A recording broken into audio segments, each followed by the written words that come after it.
My front door didn't just open, it detonated wood splintering like a shotgun blast. And in storms, this HOA president I'd barely met, acting like she holds the deed to my soul, barking about emergency violations while I'm sitting at my lake cabin table in the middle of the most important meeting of my life, hands shaking because loud noises and I don't get along anymore. And she has no idea who's across from me, which is the part that makes what happens next taste a little like justice. Let me back up a sec because I'm not some movie hero who came home from Afghanistan bulletproof and charming. I'm a guy named Alex Mercer who learned how to sleep with his boots on and who still gets sucker punched by car backfires, who can't make it through the cereal aisle if a pallet crashes in the next row, who watched a marriage grind down under the weight of a broken alarm system in my head. You know what I mean? So when my wife said she couldn't do the panic anymore, I didn't fight her. I just divided up a life and took what mattered to me. An old cedar and stone cabin my granddad built on Lake Michigan, the one place where the wind creaks the beams in a way that sounds like mercy, where water taps the dock like a metronome set to normal. That place was supposed to be where I rebuilt my weekends with my 12-year-old Lily, where we fished at dawn and burned marshmallows at night. And maybe I remembered how to be a dad who didn't flinch. That was the plan for all of 3 weeks. Then, at 7 a.m. on a slate gray Tuesday, a woman in a lawyer's skirt and a face that loves saying no appeared on my porch with a clipboard and an expression like she was about to serve me my own head on a platter. "Mr. Mercer," she said, introducing herself as Marla Keaton, president of the Lakeshore Community Association. Then she went straight to nuclear emergency liens, imminent hazards, unpermitted structures, the whole end-of-days package, and when I didn't fold, she smiled, leaned into my door frame like it was hers, and asked if my little girl knew her daddy was unstable and in violation of community safety standards, like she'd reached into my chest and squeezed the one thing I'd die to protect. I shut the door and paced out the kind of anger that gets you in real trouble overseas. Then I did something my therapist would have cheered. I opened a box I never wanted to touch. Granddad's papers. And there it was, in coffee-stained ink and compass lines. A 1960 survey that made me sit down because it showed 15 feet of Marla's prize garden, the one she bragged about in newsletters living on my side of the line, and her converted garage, the HOA office planted entirely on my land. Yeah, that happened. I laughed once, the kind that's half prayer and half, "Oh, you have got to be kidding me." Then I stopped, because if I used that, we'd be at war, and war has splash damage, and splash damage in my life has a name. Marla didn't wait for me to decide. Within 48 hours, she had an emergency order in motion and something even uglier underway, a whisper campaign with a church lady smile. Concerns about a veteran who might be unpredictable. Mentions dropped loud enough at Murphy's Diner to ride the sugar packets down the counter. Lies clean enough to pass for worry. And the next thing I know, people stop talking. When I walk in, parents pull their kids closer by the freezer aisle, and Lily asks why her friend's mom said I might be scary. Try telling a 12-year-old that the monster is actually a committee chair with a budget. Then the first twist shuffled into my life, wearing boots dusted with job site mud. Sam Delgado, the surveyor Marla brought that first morning, a Marine who carries a rock in his shoulders, he sat on my steps like a man with a toothache in his conscience, and told me he'd falsified my assessment because he was drowning in tax debt, and Marla promised to make it disappear. She didn't want the truth. He said, staring at the lake instead of me, she wanted ammo. Then he handed me a folder thick with other lives she'd wrecked. An elderly widow's rose garden fined into foreclosure. A young military family bled by bogus tickets until the bank took their keys. A small garage owner boxed out by surprise zoning conflicts, and he had audio too, Marla telling him to find violations or create them. Voice cool as ice water. I went from cornered to calculating in a beat set trail. Cams added mics on my property. Started a log, like the ones we kept in, country dates, times, everything. Then the hits got personal child services at my door because Marla pitched a wellness concern to Lily's school with staged photos of my cabin cropped to look like a survival bunker. My ex, calling voice tight as piano wire, asking if we needed to switch to supervised visits until you get some help. And I could feel Marla's hand on the lever. She'd found the one labeled fatherhood. That's when the second twist hit me, from an angle I wasn't expecting help, in the form of a property lawyer named Erin Pike, a woman who'd lost her family farm to the same kind of games and made a career out of punching back. Erin didn't promise miracles. She brought statute books and a spine, explained how Marla had framed everything as safety, which is legal Teflon, if you're crafty. But then Erin saw the 1960 survey and her eyes went bright, because trespass turns predators sloppy, and sloppy makes prosecutors hungry. We built an evidence board that looked like a TV show but smelled like sweat and printer toner. And right about then, Lily, my kid, who still wears 2 big hoodies and carries courage, she doesn't brag about, came home with a recording on her phone. She'd overheard Marla outside school talking into the wind about using the daughter as the pressure point. Unstable veteran breaks under custody. Stress, isolate, then seize, said it like a playbook she'd perfected. And I'm telling you, hearing your child's voice catch a conspiracy in the wild will quiet a man's rage into something colder and much more precise. Erin listened twice, then said 6 calm words. That's a felony conspiracy on tape, and things sped up, because now this wasn't just fines and fences. This was organized fraud targeting families.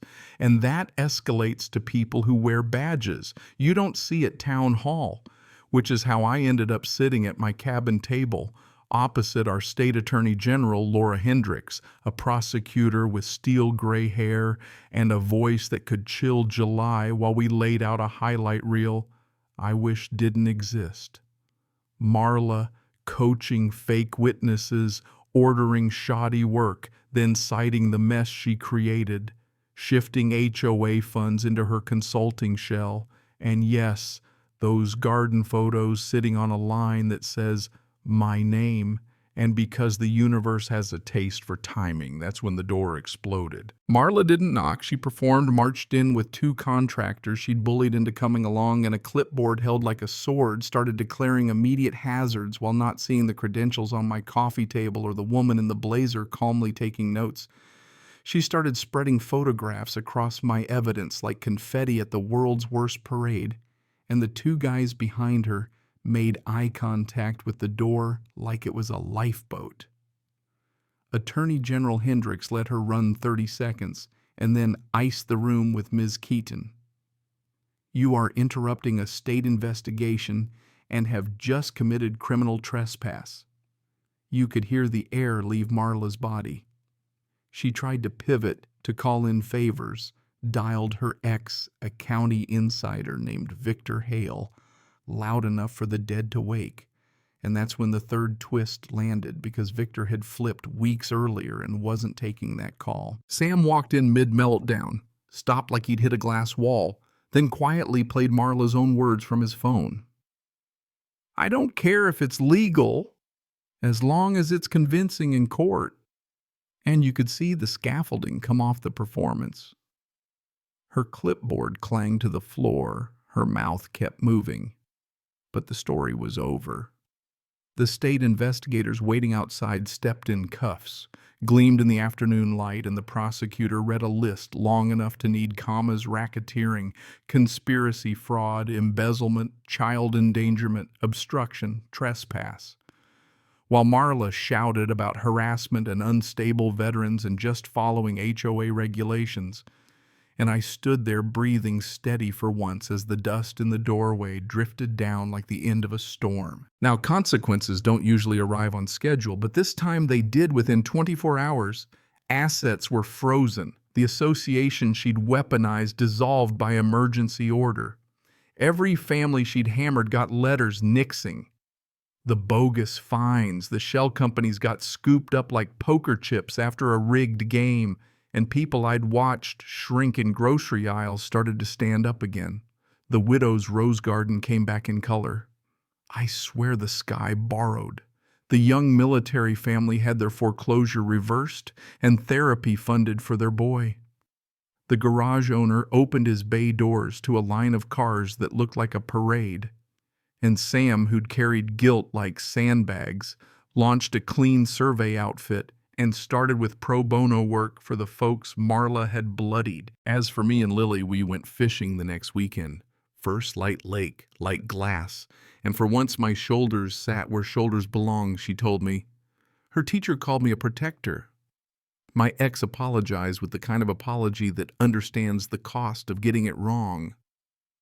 Weekends went back to weekends and the cabin settled into the role Granddad carved for it, a place where people are safe to be exactly themselves.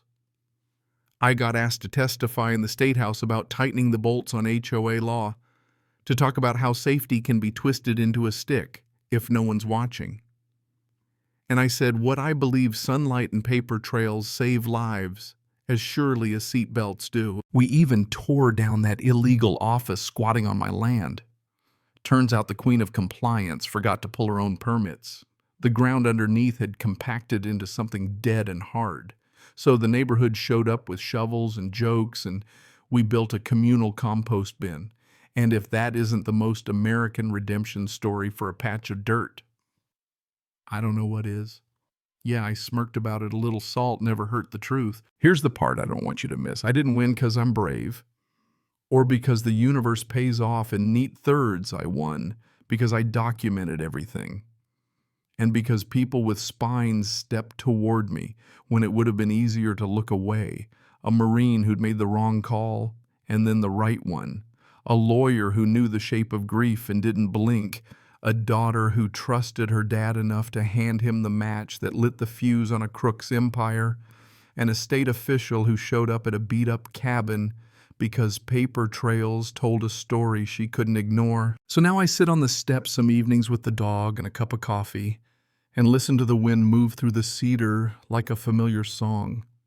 And I think about how bullies operate best in fog, in rumors, in isolated rooms, in the word unstable, whispered just loud enough to stain, and how the antidote is always the same: pull it into the light, put it on paper, say it out loud.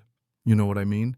Because vulnerable doesn't have to mean helpless, and fear doesn't have to mean quiet. And if you're asking how the movie ends, picture this late golden afternoon, the lake holding the sun like it's not ready to let go. Trucks parked in a friendly mess because half the neighborhood has a reason to stop by. Lily laughing with her friends as they dare each other to jump off the dock. Me at the grill, pretending I know what I'm doing while Aaron argues with Sam about the best post-hole digger on earth, everyone talking over everyone in that good way that sounds like a home rethreading itself. Then a car slows at the top of the drive. A stranger sits there watching our little ridiculous joy, the engine idling phone up like they're recording. And I feel that old twinge in my chest before I exhale and wave because I'm done living. Hunched over, the car lingers, then rolls on. And I'll be honest, I don't know if it was a lost tourist, a nosy neighbor, or someone from Marla's world taking inventory. But that's the thing about peace. It's not a bubble. It's a choice you keep making one documented day at a time. Tell me where you land on this. Did we go too far? Not far enough. Is justice supposed to end in handcuffs or in a community garden where a bad office used to be? Would you have pressed charges harder, settled early, or walked away to keep the water still?